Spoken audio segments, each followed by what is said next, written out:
கிடந்த குருவிகளும் எலி குட்டிங்கள் கூடயும் பேசி பழக ஆரம்பிச்சா. குருவியும் எலிக்குட்டியும் கூட அவன் கூட க்ளோஸாக ஃப்ரெண்ட்ஸ் ஆயிட்டாங்க. ஒரு நாள் இளவரசர் அவரோட அரண்மனையில் டான்ஸ் பார்ட்டி அரேஞ்ச் பண்ணியிருக்கணும். அதில் ஊரில் இருக்க எல்லாரும் கலந்துக்கலான்னு அறிவிச்சாங்க. இவளும் அதில் கலந்துக்கலான்னு ஆசைப்பட்டா. அந்த பார்ட்டிக்கு சித்தியோட 2 பொண்ணுங்களும் கலந்துக்கணும்னு நினச்சாங்க.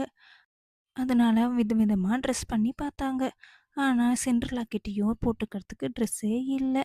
அதை நினச்சி அவங்க 2 பேரும் சிரிச்சாங்க. சிண்ட்ரெல்லா கிட்ட ட்ரெஸ் இல்லாததுனால அவங்க அம்மாவோட ட்ரெஸ்ஸை போடலான்னு நினச்சா. அதனால அவங்க அம்மா பெட்டியை திறந்து ஒரு ட்ரெஸ் எடுத்தா. அதில் ஆல்ட்ரேஷன் பண்ணி போடலான்ட்டு அதில் தைச்சிட்டு இருந்தா. இதை அவங்க சித்தி ஓரமாக இருந்து பார்த்துட்டாங்க. சிண்ட்ரெல்லாவும் அவங்க அம்மாவோட ட்ரெஸ் ஆல்ட்ரு பண்ணி அழகான பிங்க் கலர் ஃப்ராக்கு ரெடி பண்ணிட்டா. அதே நேரம் அவங்க சித்தியோட 2 பொண்ணுங்களும் ஒரு கிராண்டான கவுனை வச்சு தான் தான் போடுவேன்னு சண்டை போட்டுட்டு இருந்தாங்க. சிண்ட்ரெல்லாவோட